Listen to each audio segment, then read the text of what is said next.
इसको थोड़ा सा और बढ़ाओ, हल्का सा। ठीक है भाई। और फिर बाद में पास बहुत करना पड़ता है, थोड़ा सा मामूली से बढ़ा दो, थोड़ा सा बढ़ा दो। नमो नमो वज्राय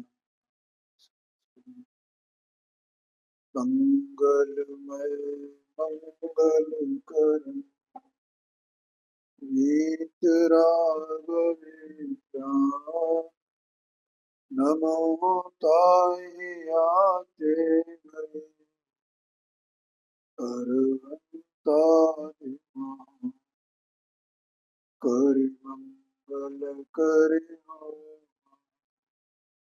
ग्रंथ कथन को काय याते विनय समाज सो पावने पंथ।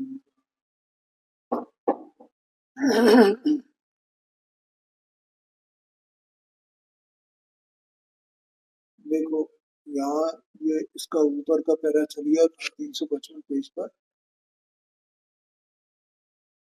पहले तो हे उपाधे,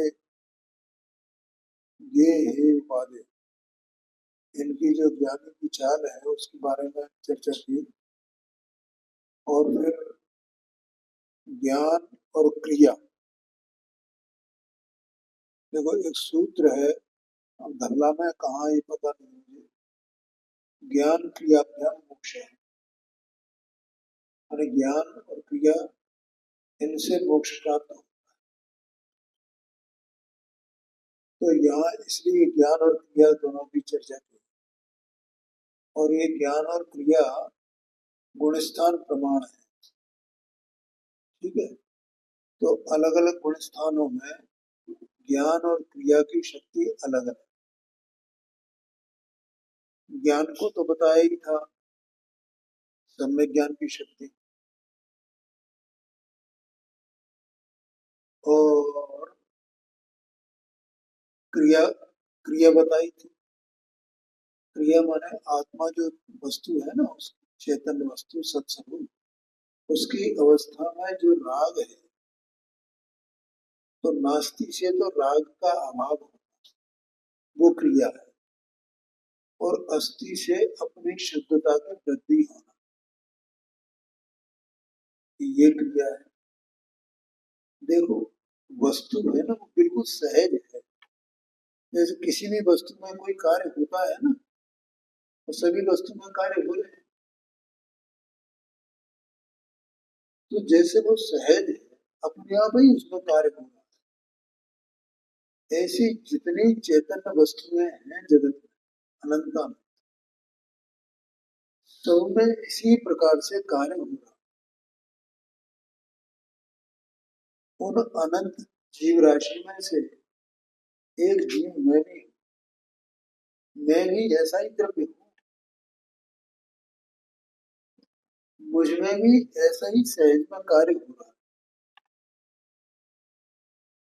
पर मैं इतना ही सहज हूँ, इतना सहज हूँ, लेकिन मैं अपनी सहजता को स्वीकार नहीं कर पाता।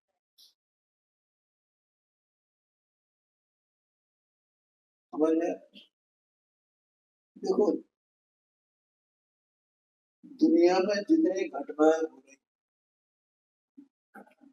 उनको थोड़ा सा अपन पहले ये सोचो कि जो मानव कृत है और जो मानव कृत नहीं है, उनको अलग अलग कर। तो जो मानव कृत नहीं है, प्राकृतिक रूप से होती है, कुदरती होती, तो वे अपने आप ही हो रही है ना, अपने आप ही हो रही है। अब वे सबके सब पुद्गल के परिणाम सहज ही हो रहे हैं ना। और पुद्गल का ऐसा स्वभाव, पुद्गल ऐसा सहज परिणाम करता है, उसमें कोई क्या करे। ठीक है, अब मानव पे आते हैं। तो जो मनुष्य जीव है, तो वे जीव भी तो ऐसे ही सहज परिणाम कर रहे हैं। चाहे वे युद्ध कर रहे हो तो भी सहज परिणमन कर रहे हैं, किसी को सता रहे हो, दुख दे रहे हो, अपने स्वार्थ की सिद्धि कर रहे हो, अथवा तो वे मोक्ष मार्ग में लगे हो, सम्यक दर्शन ज्ञान चैत्य प्राप्त कर रहे हो, तो सहज ही चल रहा है ना। ये कहना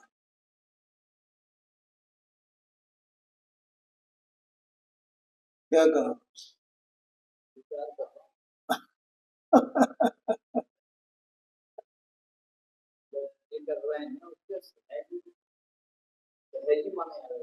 हाँ जी, बिल्कुल सहज है, जैसे खुद को सहज परिणमन कर रहा है, तो अपने को लगता नहीं है, समझ में नहीं आता। ये जिस दिन समझ में आ जाएगा ना, उस दिन तुम सम्यक दृष्टि हो जाओ।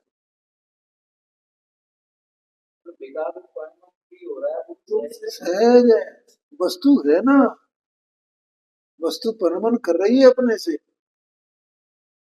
कौन करा रहा है बताओ, उसको वस्तु की दृष्टि से देखो। हाँ जी, हाँ जी, हाँ जी, हाँ जी, हाँ जी, हाँ जी, बिल्कुल समझ गए ना। धर्म अधर्म आकाश काल पुद्गल जीव सब सब सब सत्स्वरूप है। तो सहज में अपन सत्स्वरूप देखो उसको, सत्स्वरूप देखो, तो सत्स्वरूप देखा तो उसको कौन करने धरने वाला? उसका जो परिणमन चल रहा है, विकारी रूप अविकारी रूप जैसा भी, वो सब सहज, वो उसको उसका अपना परिणमन चल रहा है ना, उसमें क्या होगा? तो वो जो सहज परिणमन है वही उसकी क्रिया है। तो यहाँ अब उस क्रिया में जो अज्ञानी जीव है उनकी क्रिया को हटा दो, ठीक है। अब यहाँ ज्ञानी की बात आ रही है, जो जीव जो सत्स्वरूप वस्तु ज्ञानी है।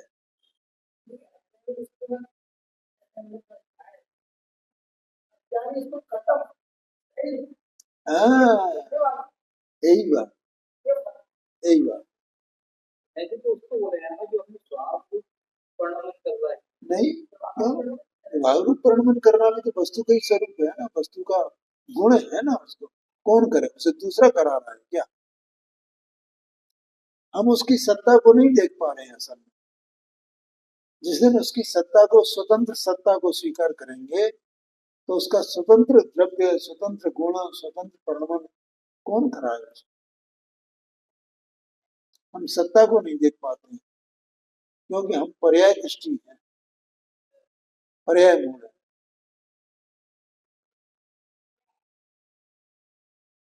समझ गए?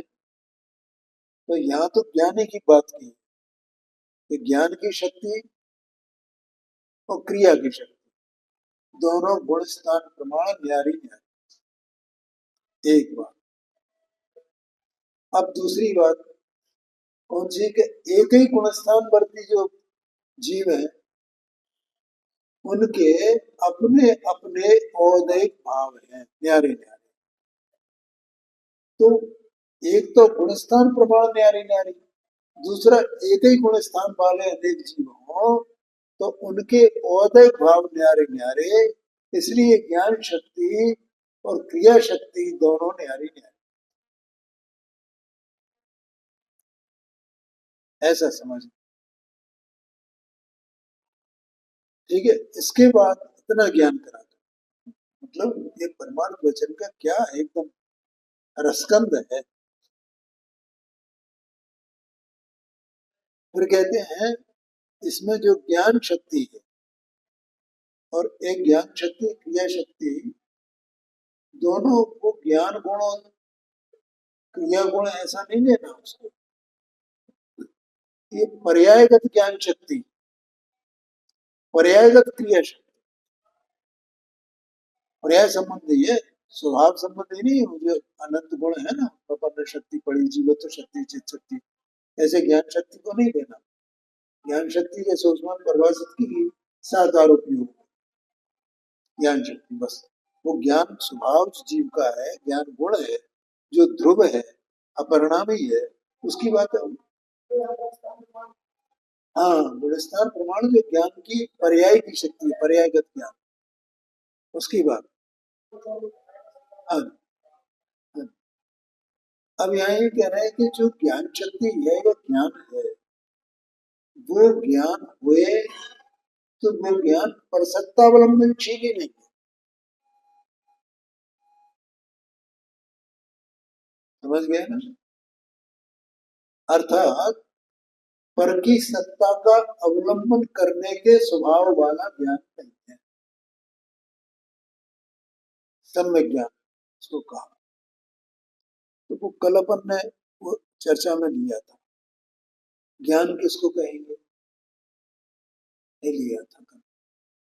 ठीक है, कि जो ज्ञान अपने को ज्ञान स्वरूप जानता है, अपना मेरा माई बाप कौन है उसको जानता है, मैं कहाँ से उत्पन्न होता हूँ, कहाँ रहता हूँ उसको जानता है, और बाकी जगत में मेरा कोई नहीं है। सबको मैं जानता तो हूँ, लेकिन जगत में मेरा कोई है नहीं। मैं तो यहीं रहता हूँ, इसी में ठहरा हुआ हूँ, इसी में परिणमन करता हूँ, इसी में बढ़ता हूँ, इसी में घटता हूँ। जो कुछ होता है मेरा यही होता है, इसमें ही हूँ मैं।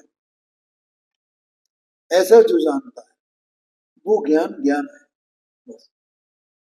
तो इसका मतलब इससे सिद्ध हो गया कि ज्ञान का परसत्तावलंबी होना उसका स्वभाव नहीं। ठीक है, और वो परसत्तावलंबी नहीं है, इसलिए परसत्ता क्या है उसे जानता है, परसत्ता रूप जानता है, स्वसत्ता रूप नहीं जानता। यद्यपि उसकी अवस्था में परसत्ता है। आया गण्य। देखो, परसत्ता का मतलब जैसे चौथे गुण स्थान में असंयम है,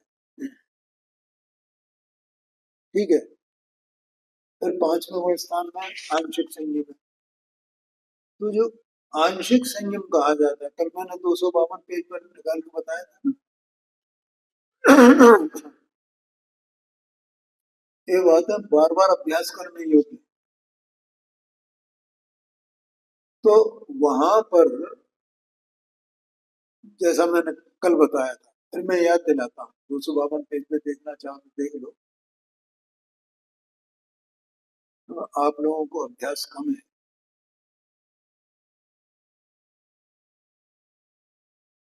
पर द्रव्य का निमित्त मिटने की सापेक्षता द्वारा। हाँ जी, हाँ जी, हाँ जी, ये कहा ना। तो मोक्ष मार्ग क्यों नहीं मान लेना, इसमें ये लिखा है, क्यों नहीं मान लेना, तो वो मैं बता रहा हूँ कि देखो, जो चौथा गुण स्थान वृत्ति जीव है, तो उस जीव के अभी पूरा असंयम। ठीक है, तो जो असंयम है वो तो मोक्ष मार्ग में होता नहीं, मोक्ष मार्ग में तो संयम होता है।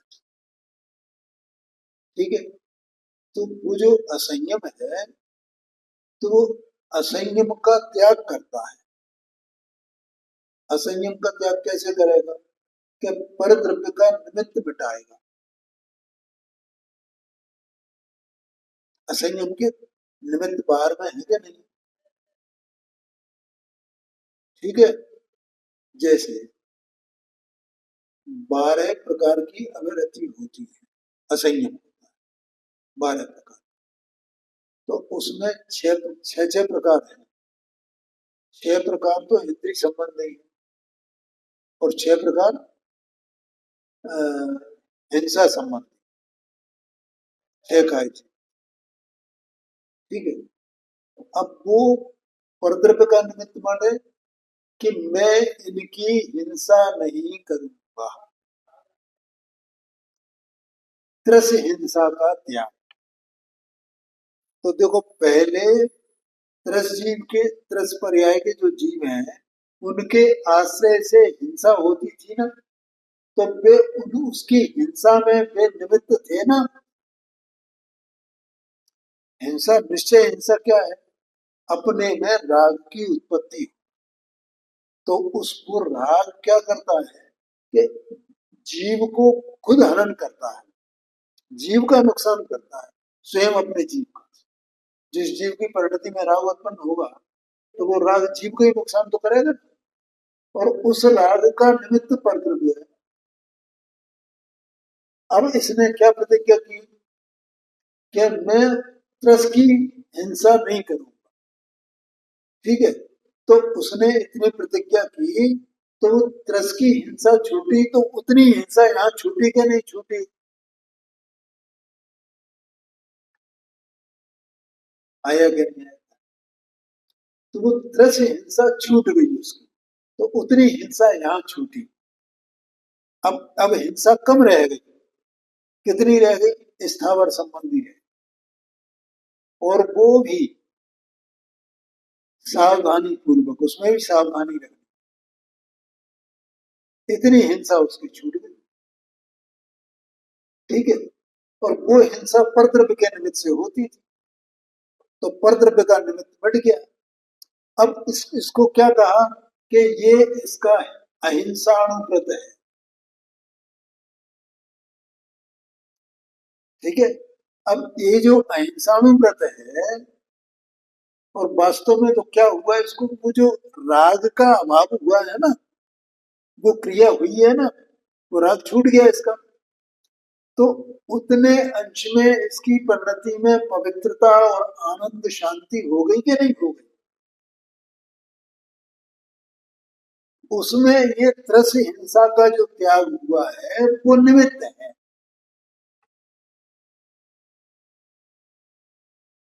आया कि नहीं? तो परद्रव्य का निमित्त छूटा, लेकिन वो मोक्ष मार्ग नहीं है। मोक्ष मार्ग कौन सा है? जो अपने में राग का अभाव हुआ है वो मोक्ष मार्ग है। अपनी उज्ज्वलता, अपनी शांति, अपना सुख, अपना आनंद। आगे समझ में? ये परद्रव्य का निमित्त। तो इसका अर्थ क्या हुआ कि ये जो हिंसा छूटी है बाहर की, वो तो पर की सत्ता में होने वाली हिंसा थी ना, वो छूटी है ना। तो उसका जो त्याग हुआ है, ज्ञान उसके अवलंबन वाला, उसके अवलंबन के स्वभाव वाला नहीं। ज्ञान किसके अवलंबन के स्वभाव वाला है? अपने में जो पवित्रता है उसके अवलंबन के स्वभाव वाला है ज्ञान। तो बोलो, दृष्टांत से समझ में आएगा ना? ऐसी बात है। इसको बार बार अभ्यास करना पड़ेगा तभी समझ में आएगा। ये उभयाभासी मिथ्या दृष्टि के प्रकरण में है 200 इसको पढ़ना बार बार, बार बार। पर द्रव्यता, पर द्रव्य का निमित्त मिटने की। अब ये इस सब में लगा दो, जितने प्रकार के अनुव्रत हैं उनमें सब में लगा। ठीक है, ऐसे ही जो 6 प्रकार की वृत्ति इंद्रिय संबंधी, प्राणी संयम और इंद्रिय संयम ऐसा कहा जाता है। तो इंद्रियों के जो विषय हैं उन विषयों का त्याग करेगा ना, तो माने वो विषय जो पहले संयोग में थे उनको छोड़ दिया उसने। तो उनके छोड़ देने से उन संबंधी जो राग द्वेष थे वे छूटे के नहीं छूटे?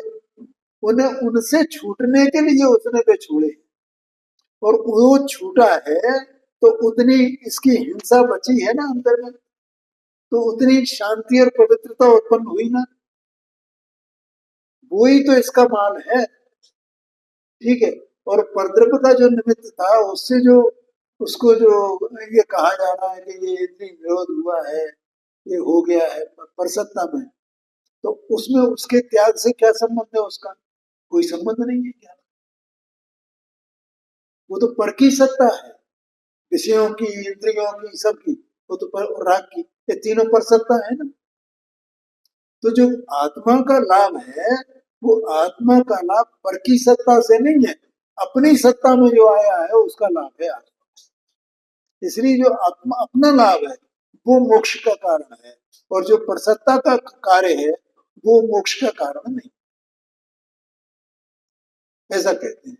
इसका मतलब ज्ञान परसत्तावलंबनशील ही नहीं, ऐसा कहते हैं।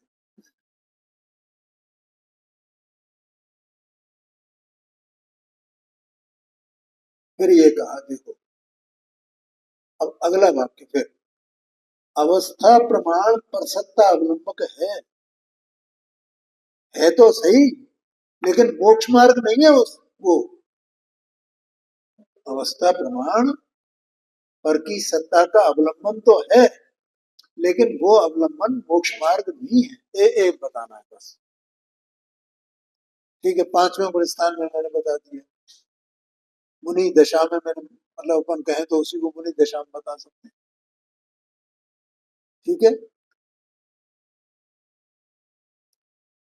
परंतु परसत्तावलंबन अवलंबी ज्ञान को परमार्थता नहीं कहता।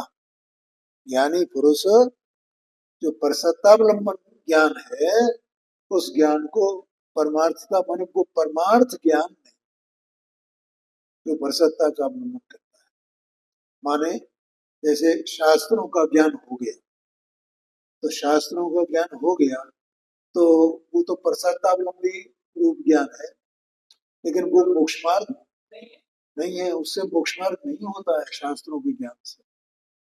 अगर शास्त्र के ज्ञान से मोक्ष मार्ग हो जाए तो द्रव्यलिंगी को मोक्ष हो जाए, वो होता नहीं।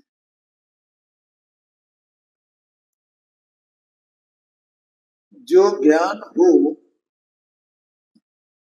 वह स्वसत्तावलंबनशील होता है, जो ज्ञान होता है ना, बस। अब ये समझ में आ गया। देखो परसत्ता भी है वहां, और उसका यथायोग्य अवलंबन भी है, लेकिन वो परसत्ता संबंधी अवलंबन वो मोक्ष मार्ग नहीं, बस इतना बताना है। माने अणुव्रत महाव्रत ये परसत्ता स्वरूप है, और इनका अवलंबन वहां है, क्योंकि साधक अवस्था जो होती है ना वो ऐसी ही होती है। हाँ, जब तक साध्य की प्राप्ति नहीं हो, साध्य की सिद्धि नहीं हो, तब तक वो रहेगा, साथ में रहेगा, लेकिन वो मोक्ष मार्ग नहीं है, ऐसा आशय। असल में क्या है, जो पंडित साहब ने जो लिखा है ना, बिल्कुल एकदम नए शब्द हैं ये, उन्होंने अपनी भाषा में लिखा है इसको, बिल्कुल हट कर। अपन जो दूसरे ग्रंथों में पढ़ते आए हैं सामान्य भाषा बोलते हैं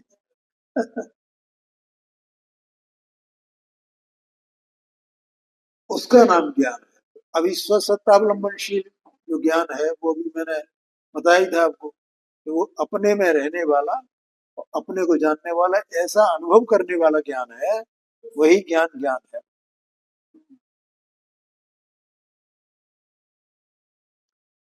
उस ज्ञान को सहकार भूत निमित्त रूप नाना प्रकार के औदैक भाव होते हैं।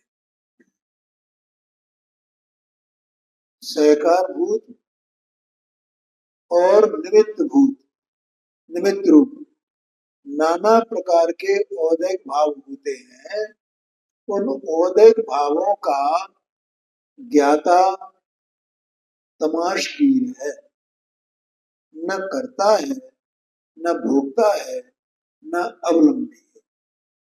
क्या कहा, देखो औदैक भाव माने क्या, जो वस्तु है ना, चेतन, चेतना स्वरूप वस्तु, उसकी अवस्था में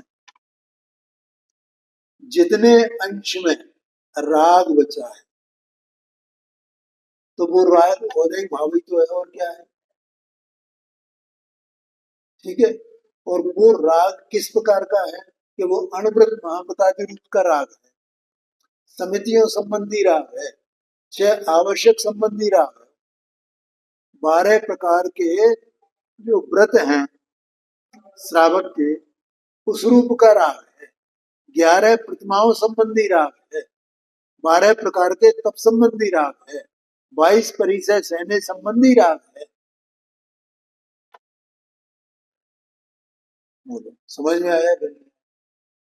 वो राग है, तो उसको यहाँ क्या कहा, वो औदैक भाव, और वो सहकार भूत, क्योंकि देखो सहकार भूत माने वो साथ साथ में चलने वाला सहकारी, वो कोई सहायता नहीं करता है, निमित्त रूप है।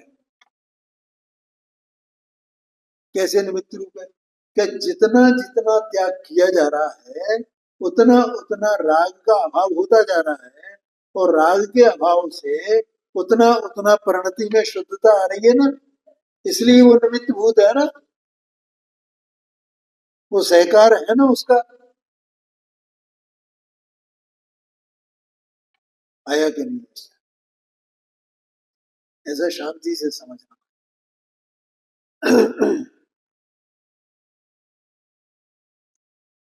अब ये जो औदैक भाव होते हैं, ये तो एक बात होगी, सहकार रूप है और निमित्त रूप है। अब ये जो सहकार रूप और निमित्त रूप जो औदैक भाव है, ये ज्ञान क्या है, उनका तमाशगीर है। हाँ, उनका तमाशगीर है। अब इसमें चौथे गुण स्थान वर्ती को भी मिला लेते हैं, ठीक है भैया, वो पूरा असंयम ही है, तो वो असंयम भी औदैक भाव है। आंशिक असंयम का अभाव हुआ, वो भी औदैक भाव है। पूर्ण असंयम का अभाव हुआ, सकल संयम हुआ, वो भी औदैक भाव है। आया कि नहीं आया? ज्ञान क्या कर रहा है, ज्ञान तो तमाशगीर है उसका, बस देखने वाला जानने वाला है, उसका करता नहीं है, उसका हरता नहीं है, कुछ करने वाला ही नहीं है। न करता है, न भोगता है, न अवलंबी है,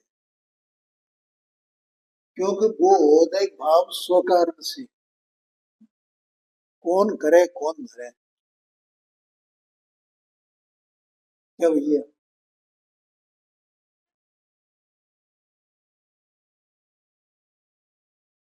देखो जगत में सब जीवों के अपने अपने स्वभाव हैं, और उस स्वभाव से वे परिणत हैं, कौन करे कौन धरे।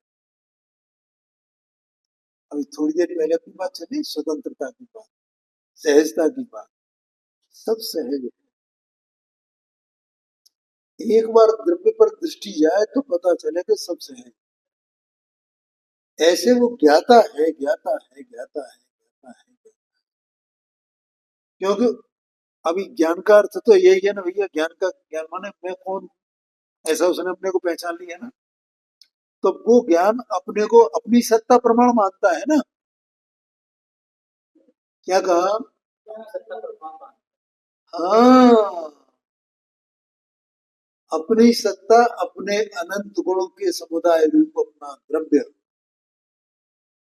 ठीक है, और उस द्रव्य का जो सहज निर्मल पर्याय रूप परिणमन है, वो सब अपनी सत्ता है। लेकिन जो विकार है, उदय भाव है, वो अपनी सत्ता नहीं है। क्यों, क्योंकि इस अपनी सत्ता का नाश नहीं होगा, वो पर सत्ता स्वरूप उसका नाश होने वाला, आंशिक रूप से नाश हो गया है साधक अवस्था में, ठीक है, तो बस वो स्वसत्ता है उसकी, ऐसा उसने पहचान लिया। इसलिए ये जो विकार है, ये तो स्वकारण से है, मेरे कारण से नहीं, स्व माने मेरे कारण से नहीं, पर कारण से, वो उसका अपना निजी कारण है, मेरा कोई कारण नहीं, मैं कुछ भी कारण नहीं। आया कि नहीं आया?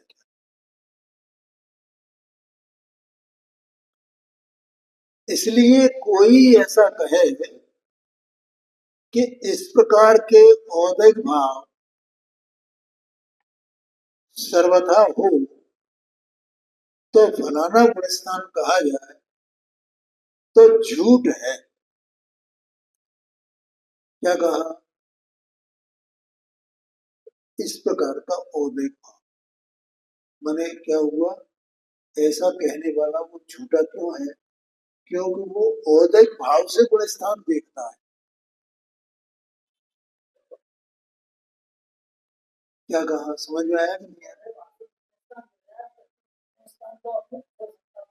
ये बात, ये बात है। औदैक भाव से गुण स्थान नहीं है कि ऐसा औदैक भाव होगा तो ये गुण स्थान होगा, ऐसा औदैक भाव होगा तो ये गुण स्थान होगा, ऐसा नहीं है। अब देखो थोड़ी देर के लिए अपन चौथे गुण स्थान पर तीसरी का संज्ञा नहीं है, और तीसरे गुण स्थान पर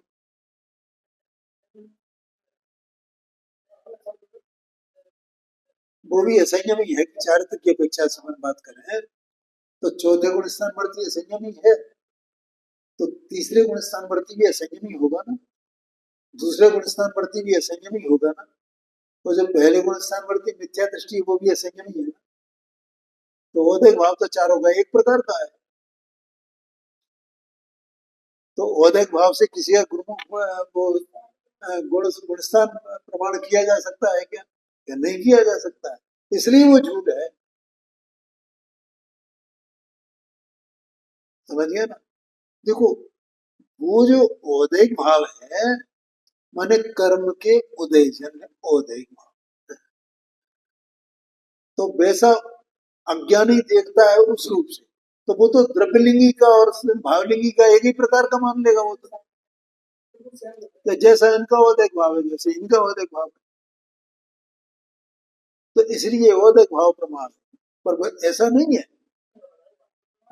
आज एक बात, दूसरी बात,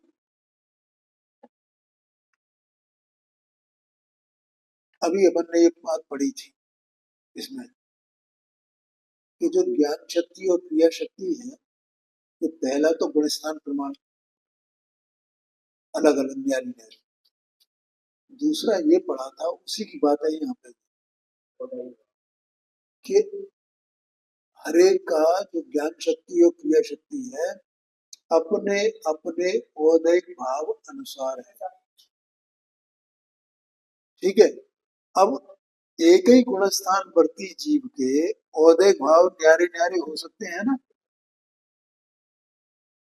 तो औदैक भाव तो न्यारे न्यारे हैं, और गुण स्थान एक है।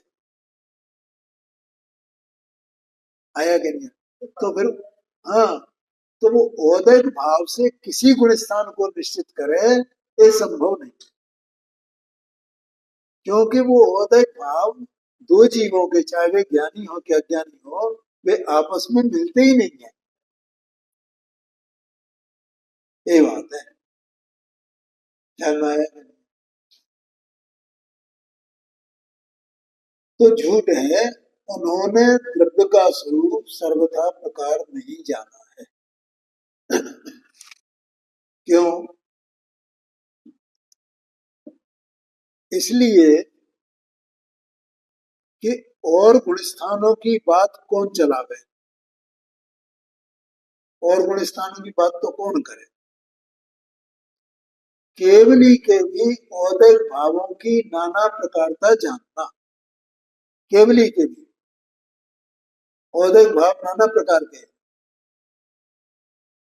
समझ गए? केवली के भी औदैक भाव एक से नहीं होते, जो कितनी आश्चर्य की बात, कैसी जबरदस्त बात लिखी। अभी तो अपन ने मनोराजों की बात ली थी, मनीषा में है ना, केवली के भी औदैक भाव एक जैसे नहीं। कैसे? किसी केवली को दंड कपाट रूप क्रिया का उदय होता है, और किसी केवली को नहीं होता। समझ गए? बता देता, देखो,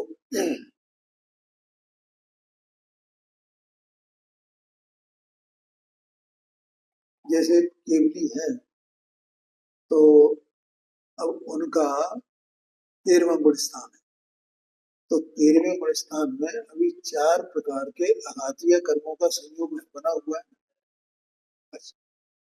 अब उन आघातीय कर्मों में जैसे कौन कौन से आघाती कर्म, ठीक है, आयु, नाम, गोत्र और वेदनी। अब इन चारों की स्थिति अलग अलग हो सकती है ना। जैसे आयु कर्म तो अभी क्षीण होने वाला हो, और तीन की स्थिति अभी क्षीण नहीं हो, और ऐसा हो नहीं सकता कि आयु कर्म अकेला क्षीण हो जाए और वे तीन कर्म संग में जाए उनके, क्योंकि आत्मा तो शरीर छोड़ देगा ना आयु कर्म का अभाव होने पर। तो फिर क्या होता है कि फिर वो समुद्घात होता है, वो ऑटोमेटिक क्रिया है, सब सहज, उसको केवली समुद्घात कहते हैं। तो समुद्घात में क्या होता है, तो उस समुद्घात में उसके वो जो प्रदेश हैं आत्मा के, वो लोकाकाश प्रमाण होकर के और फिर लौट करके आकर के, और उसमें वो दंड कपाट रूप क्रिया होती है। ठीक है, ये चार शब्द आते हैं, दंड, कपाट, प्रस्तर और एक और है, मुझे ध्यान नहीं है।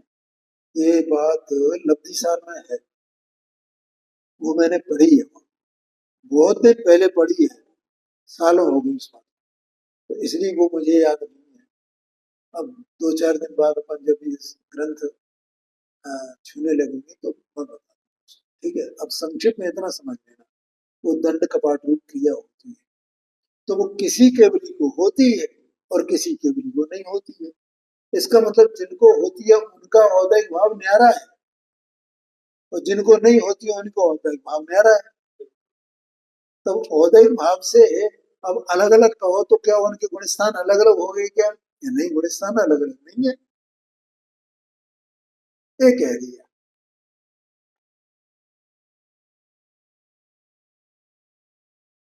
जब केवली में भी उदय की नाना प्रकारता है, तब और गुण स्थान की कौन बात चलाते हैं?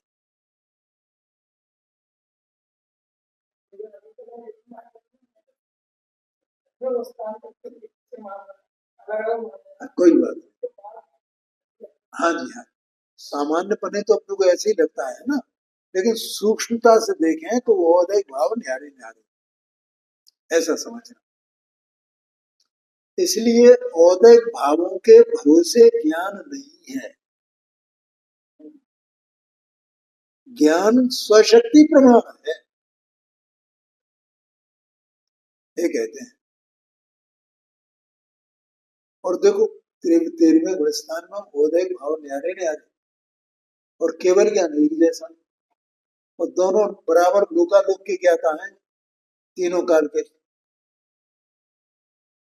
इसलिए ज्ञान स्वशक्ति प्रमाण है। स्वशक्ति प्रमाण ज्ञान की बात पर मुझे ये बात याद है, स्व पर प्रकाशक ज्ञान की शक्ति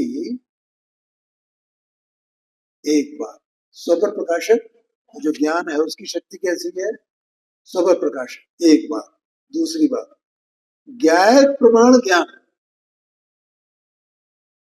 जो आत्मा है ना, ज्ञाय, ज्ञाय वस्तु ज्ञान, यानी ज्ञान स्वभाव, उस प्रमाण ज्ञान है।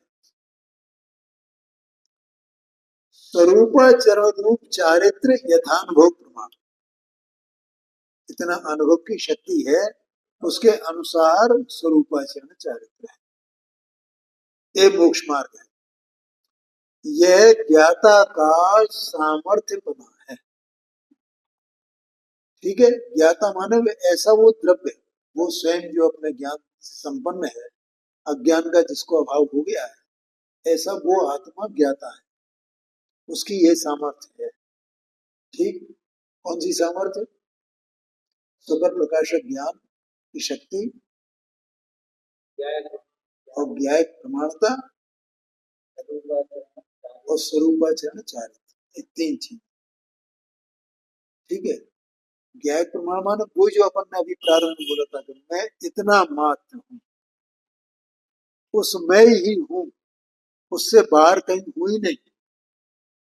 वहां कोई द्रव्य गुण पर्याय का कोई भेद नहीं, जितना आत्मा उतना ही ज्ञान है ना, जितना ज्ञान उतनी ही आत्मा है ना, क्या भेद क्या करना उसमें? इसका मतलब ज्ञाय प्रमाण ज्ञान। हाँ जी हाँ, हाँ जी, हाँ जी, ये है। इसका थोड़ा सा भाव सर्ववचन चारित्र यथा हाँ, इसका थोड़ा भाव माने जितनी अनुभव की शक्ति है, जैसे चौथे गुण स्थान में अनुभव की शक्ति कितनी है, पांचवें गुण स्थान में अनुभव शक्ति और बढ़ेगी, ज्ञान शक्ति बढ़ेगी ना, तो अनुभव शक्ति बढ़ेगी। ठीक है, जितना जितना अनुभव होगा बारंबार, उतना उतना स्वरूपाचरण चारित्र बढ़ेगा। मुक्ति में स्वास्थ्य का आदेश हाँ जी, हाँ जी, माने ये समझ लो शांति और आनंद का बढ़ना वो स्वरूपाचरण चारित्र, बस स्वरूप का आचरण वही है, वही चारित्र है, ऐसा कहते हैं। समय हो गया है, आगे चर्चा हम कल करें।